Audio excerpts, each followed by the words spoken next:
Bonjour peuple de Dieu du monde entier, c'est un réel plaisir pour nous de vous retrouver encore ce jour pour une nouvelle édition d'une vidéo sur la parole de Dieu. Je vous salue, shalom, bonjour, que Dieu vous bénisse, que mon Dieu dont je suis fidèle serviteur vous soit favorable en ce jour, où que vous soyez en Afrique, aux États-Unis, Canada, en Europe de l'Ouest, du Centre et de l'Est, en Asie, Océanie, Australie, en Antarctique, au cercle polaire Nord, que le Dieu dont nous sommes fidèles serviteurs, qui nous a établis apôtres, vous soit favorable. Vous reconnaissez la voix de votre serviteur, l'apôtre Saka Malangou Rehoboth, apôtre visionnaire du centre évangélique 40 biblique, un ministère qui a vu jour en République démocratique du Congo. Aujourd'hui, nous allons continuer avec notre thème sur les 4 dimensions du baptême dans l'esprit. Mais avant d'entrer dans le vif du sujet, comme d'habitude, je vous invite à vous abonner massivement. C'est votre façon de soutenir ce ministère. Abonnez-vous massivement. N'oubliez pas de liker et surtout d'activer votre cloche pour que chaque fois que nous mettons une nouvelle vidéo en ligne, que vous soyez immédiatement informés, ou même si nous faisons le direct, vous pouvez aussi nous suivre. Nous remercions tous les partenaires, tous ceux qui nous ont soutenus pour que nous réalisions cette vidéo. Que le Dieu qui n'oublie pas chaque bonne œuvre faite pour sa gloire se souvienne de vous. En effet, qui reçoit un prophète en qualité de prophète reçoit la récompense des prophètes. Donc c'est un plaisir. La fois passée, nous introduisions ce thème. Nous nous sommes séparés quand nous expliquions ce que c'est qu'une expérience spirituelle. J'avais martelé l'autre fois en disant que le baptême, les 4 dimensions du baptême dans l'esprit, tourne autour du baptême de la parole. Donc pour moi, le baptême du Saint-Esprit, c'est un baptême de la parole. Pourquoi? Parce que c'est la parole qui est le véhicule de l'Esprit. Je sais que l'Esprit de Dieu a été confondu à beaucoup de choses, à ces images symboliques, l'huile, la colombe, l'eau, ainsi de suite. Véritablement, c'est la parole qui est le véhicule de l'esprit. Souvenez-vous que quand Pierre était chez Corneille, la Bible dit comme Pierre prononçait encore ces paroles, le Saint-Esprit descendit sur tous ceux qui écoutaient avec foi. Paul dit, vous avez été, donc celui qui vous accorde l'esprit vous accorde au moyen de la prédication de la parole.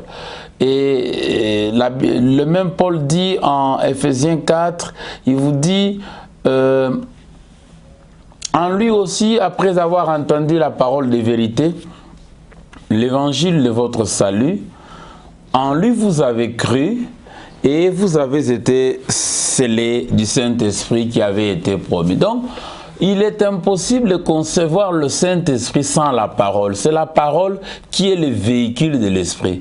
Donc, chaque apôtre, chaque serviteur, il baptise dans l'Esprit au moyen de la parole. C'est vrai qu'on peut imposer les mains, qu'on peut tout faire, mais c'est la parole qui est le véhicule de l'Esprit. Ça, je voulais insister sur ces choses.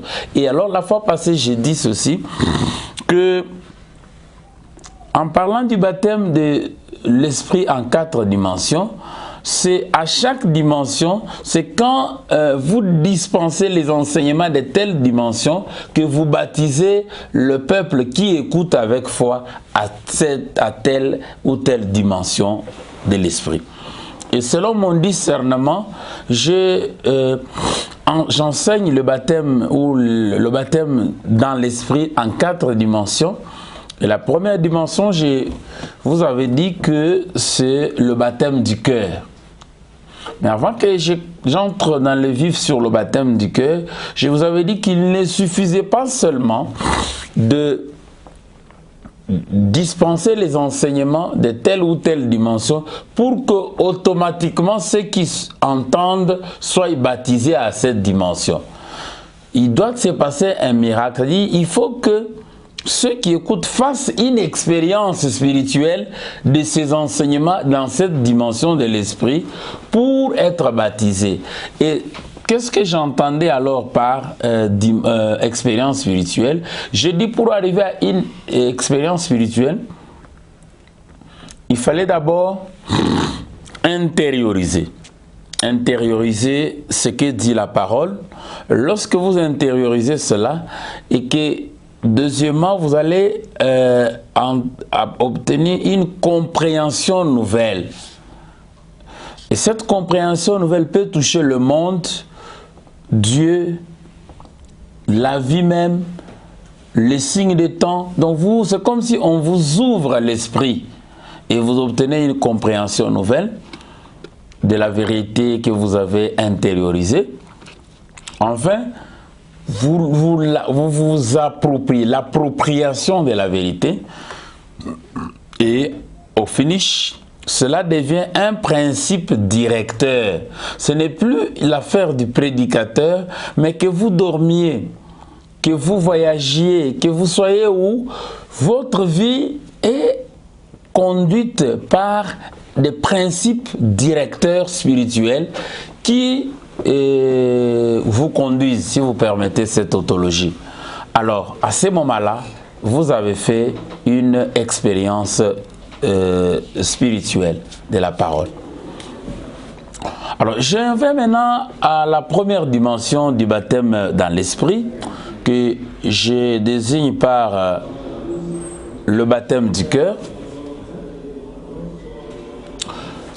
Par baptême du cœur, j'entends le fait que la parole de Dieu, comme je vous ai dit que le baptême dans l'esprit, c'est un baptême de la parole de Dieu, ou les enseignements reçus, ici, ces enseignements vont se comporter comme l'eau spirituelle qui purifie le cœur de la personne, ou régénère le cœur de la personne pour amener cette personne à pratiquer la religion du cœur. Là, nous comprenons que cette personne est baptisée du cœur. Et le baptême du cœur est différemment appelé dans la Bible, soit comme la circoncision du cœur, c'est un baptême de la compassion ou la charité, ou le baptême même de la religion du cœur. Alors, ce baptême, je le fonde autour de la référence d'Ésaïe 29, 13 qui dit, le Seigneur dit, quand ce peuple s'approche de moi, il m'honore de la bouche et des lèvres, mais son cœur est éloigné de moi. Mais la crainte qu'il a de moi n'est qu'un précepte de tradition humaine.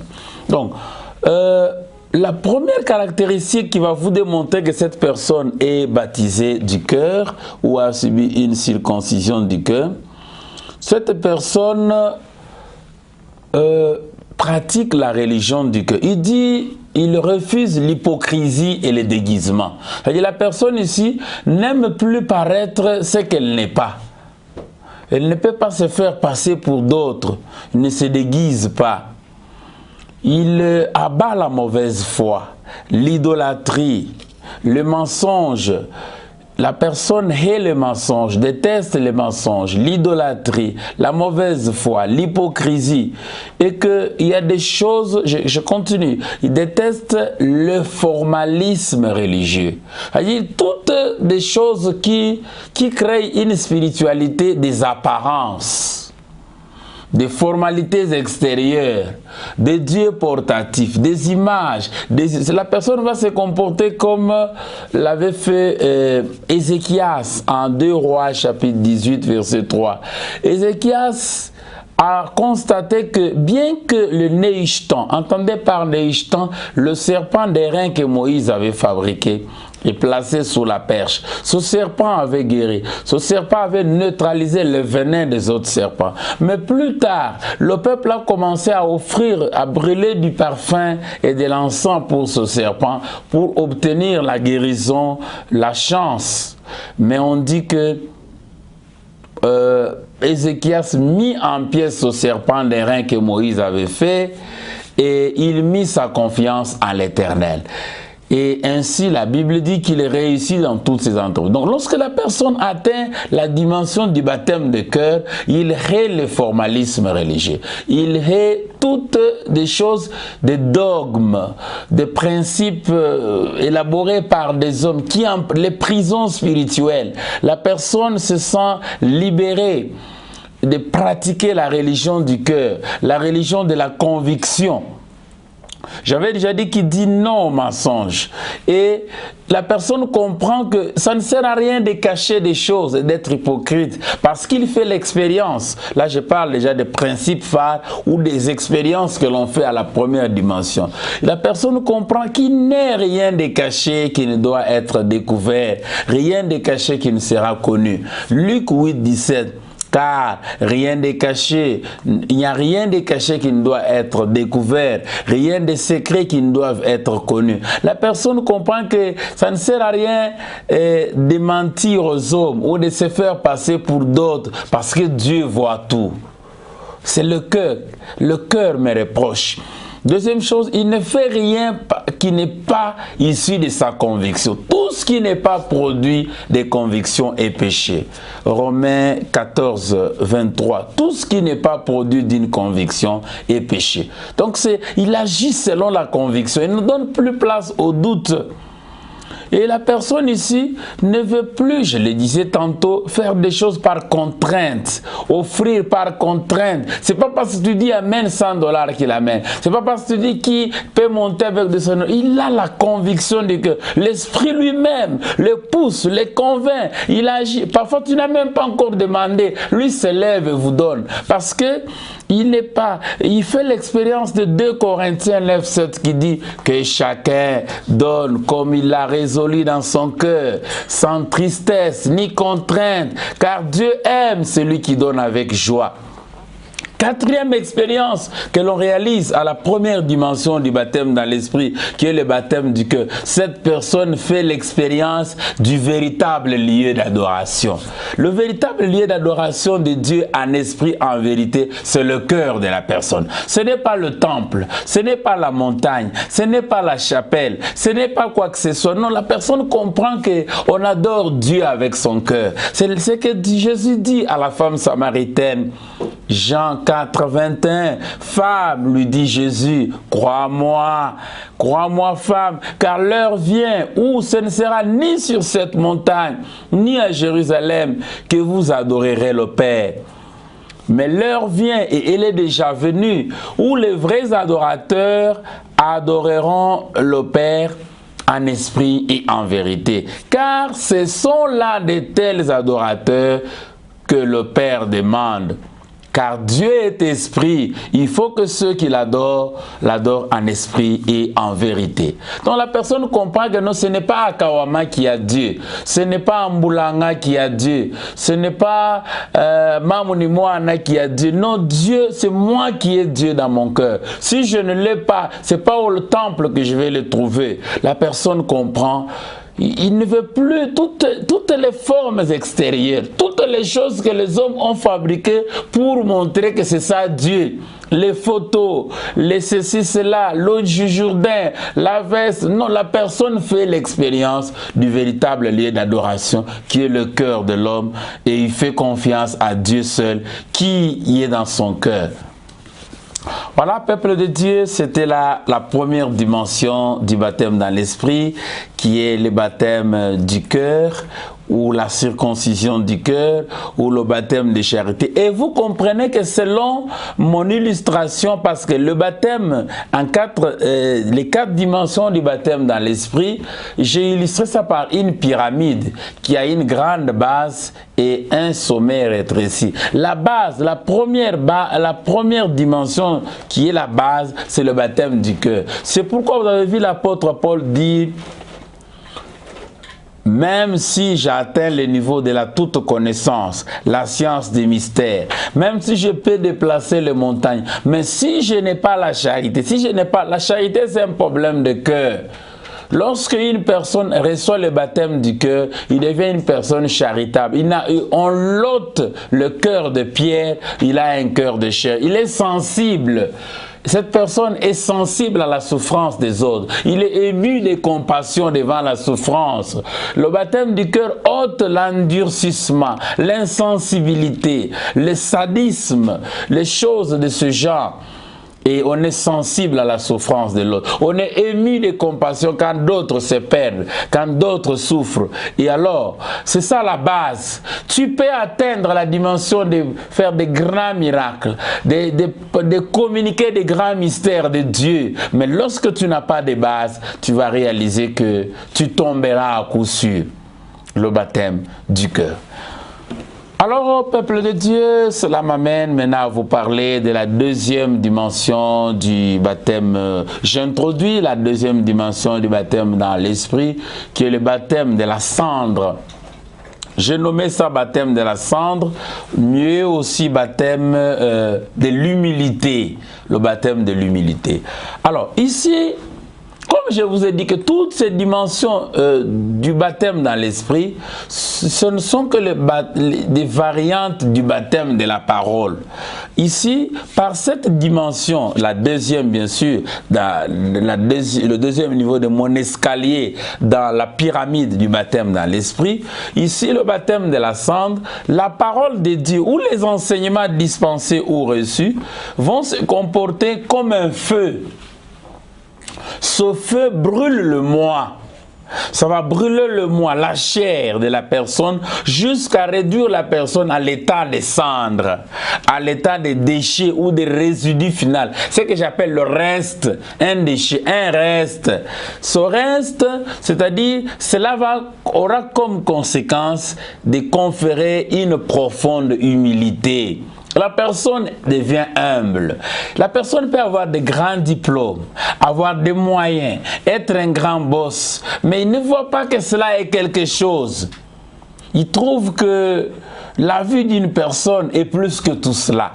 Il peut être un avocat brillant, un magistrat brillant, un grand médecin. Les gens le respectent, mais lui ne trouve pas que cela est quelque chose. Alors, je disais tout à l'heure, peuple de Dieu, que à cette deuxième dimension du baptême dans l'esprit, les enseignements que l'on reçoit se comportent comme le feu qui brûle le moi de la personne ou sa chair, et cela confère une profonde humilité. Et la personne devient un déchet, un résidu final, un reste. C'est ce qui se fait. Philippiens 2,8 dit ceci, en parlant du Christ Jésus, il s'est humilié lui-même, se rendant obéissant jusqu'à la mort, même jusqu'à la mort de la croix. C'est pourquoi aussi Dieu l'a souverainement élevé et lui a donné le nom qui est au-dessus de tout nom, afin qu'au nom de Jésus, tout genou fléchisse dans les cieux, sur la terre et sous la terre, et que toute langue confesse que Jésus-Christ est Seigneur à la gloire de Dieu le Père. Donc l'humilité a une conséquence logique. Plus que nous nous humilions, plus que Dieu nous élève. C'est l'humilité qui est le secret de la véritable grandeur. Alors, le baptême de la cendre ou baptême de l'humilité a d'autres appellations. Je le disais tout à l'heure, on peut l'appeler aussi baptême de l'humilité, baptême du renoncement, tous ces termes ont leur sens, baptême du désintéressement, baptême de l'esprit des restes, c'est-à-dire qui amène la personne à vivre comme un reste ou à vivre du reste. Vous allez me comprendre. Et quelles sont les qualités que la personne développe à cette deuxième dimension du baptême dans l'esprit? Lorsque les enseignements que la personne reçoit sont les enseignements de la deuxième dimension, c'est-à-dire les enseignements qui taillent la personne pour la rendre humble, la personne va développer une profonde humilité et cette personne, ce sera une personne de type qui accepte facilement de perdre. Parce qu'il sait que qui veut sauver sa vie, la perdra. Mais qui la perd à cause de la vérité, à cause de Christ, la retrouvera ou la récupérera. C'est une personne qui connaît le mystère du Dieu de récupération. Et qu'est-ce que la personne déteste? Vous saurez que la personne a atteint la dimension de la cendre parce qu'elle va détester, le titrisme, c'est-à-dire l'adoration des titres. C'est pas parce que pour que j'aille à l'église, c'est pas seulement je suis pasteur. Lorsqu'on dit que tel, non, pour que je chante dans la chorale, il faut que moi je sois le dirigeant ou le chef. Non, la personne. Ou bien si on dit que non, tel frère nous dirige, je dois contester, il faut seulement mon nom. La personne accepte l'autre, tout comme accepte aussi d'être dirigé par d'autres. Non au titrisme, non à la cupidité. Donc il comprend que l'argent, ce n'est pas l'argent qui fait l'homme. Comme je vous dirais en bas en disant, la vie d'un homme ne dépend pas de ses biens futurs dans l'abondance. La personne refuse de se faire l'esclave du matériel. Il trouve que les biens spirituels, les valeurs spirituelles sont supérieures aux valeurs matérielles, aux biens matériels de valeur. Et qu'il comprend que c'est le spirituel qui appelle le matériel. Donc, il dit non au mépris des faibles. Ce n'est pas des personnes qui continuent du genre, non, la femme c'est quoi? L'enfant c'est quoi? Non, la personne comprend que non. Même la femme peut m'apprendre quelque chose. Je peux apprendre d'un enfant. Je peux apprendre même d'un fou. Non à l'orgueil. Il sait que nous, tout ce qui s'élève parmi les hommes, tout ce qui est hors dimension du baptême dans l'esprit. Je pense que le temps imparti à cette vidéo touche à sa fin. Je vais peut-être... Oh, on me fait signe qu'il me reste encore 3 minutes. Alors, je peux aborder quelques principes spirituels ou expériences faites par la personne qui atteint la deuxième dimension du baptême dans l'esprit. Alors, la deuxième dimension du baptême dans l'esprit, comme je le disais, la personne comprend qu'un homme ne peut recevoir que ce que le ciel lui a donné. Vous voyez, quand on dit à Jean-Baptiste, non, ce petit-là à qui tu as imposé les mains, que tu as baptisé dans les Jourdains, aujourd'hui il baptise, il a beaucoup de fidèles et toi tu n'en as pas, il a beaucoup de membres. Jean dit, il faut qu'il croisse et que je diminue. Voilà la personne cendre, la personne résidue. Il faut qu'il croisse et que je diminue. Jean conclut un peu là-bas. Jean 3, 21, il dit, un homme ne peut recevoir que ce que le ciel lui a donné. Lorsque la personne comprend qu'un homme ne reçoit que ce que le ciel lui donne, il attend son temps. Il comprend que même si ceux de ma promotion sont devenus de tel, mais moi aussi, je moissonnerai à mon temps, même un reste. Même si les autres ont moissonné, moi aussi, je moissonnerai, même un reste. Lorsque j'ai compris ce mystère, je dis donner à mes jumeaux le nom de moisson et reste, pour me rappeler chaque fois que même si ceux de ma classe, ceux de ma promotion sont montés, ils sont allés, ils ont eu des promotions, ils ont acheté des véhicules, mais je moissonnerai aussi en mon temps, même un reste. C'est-à-dire que même si les gens ont pris, il y a un reste. Dieu est un Dieu de reste. Et lorsque la personne comprend qu'un homme ne peut recevoir que ce que le ciel lui a donné, la personne comprend aussi comme deuxième expérience et il en fait un principe directeur. La vie d'un homme ne dépend pas de ses biens futurs dans l'abondance. Celui qui veut sauver sa vie la perdra, mais celui qui la perd à cause du Christ, à cause de la vérité, parce que Christ pour moi c'est la vérité, il comprend qu'il la retrouvera, il la récupérera. C'est le spirituel qui doit diriger le matériel. Et c'est le spirituel même qui appelle le matériel. Deuxième principe spirituel dont on fait l'expérience, j'en avais déjà parlé. Le troisième, la personne comprend que je dois attendre mon temps. J'en ai parlé. Il comprend aussi que c'est l'humilité qui est le secret de la véritable grandeur. Et enfin, il comprend que Dieu peut m'enseigner même par un fou, même par un enfant, même par une femme. Ce n'est pas la femme qui compte, ce n'est pas l'enfant qui compte, mais même par un non instruit, Dieu peut m'instruire, Dieu peut m'apprendre quelque chose. La personne comprend enfin, comme dernier principe, le mystère de vivre par le reste. Vivre par le reste, c'est comprendre que dans ce monde, le monde est occupé par des géants, des églises géantes, des grands avocats, des grands politiciens. Mais lorsque l'enfant de Dieu s'engage dans quelque chose, il comprend que même s'il y a des géants, moi je suis comme les 4 animaux petits, je vivrai par le reste. Parce que l'enfant de Dieu, il y a un reste que Dieu lui réserve dans chaque domaine où Dieu l'envoie. Même s'il y a des géants, même s'il y a des géantes églises, il y a des églises restes. Même s'il y a des géants pasteurs, des pasteurs léopards, des pasteurs lions, il y a les restes. Les 4 animaux petits, les damas, les fourmis, ainsi de suite. Vous lirez cela en Proverbe 30, verset 24. Je reviendrai sur cela, je récapituler cela dans la prochaine vidéo. Pour l'instant, je vous dis merci de nous avoir suivis, tout en vous invitant encore massivement à vous abonner, à activer la cloche et à liker. Vous avez eu l'honneur d'auditionner et de voir dans cette vidéo l'apôtre Saka Malangu Rehoboth dans le thème les 4 dimensions du baptême dans l'esprit. Merci et à la prochaine.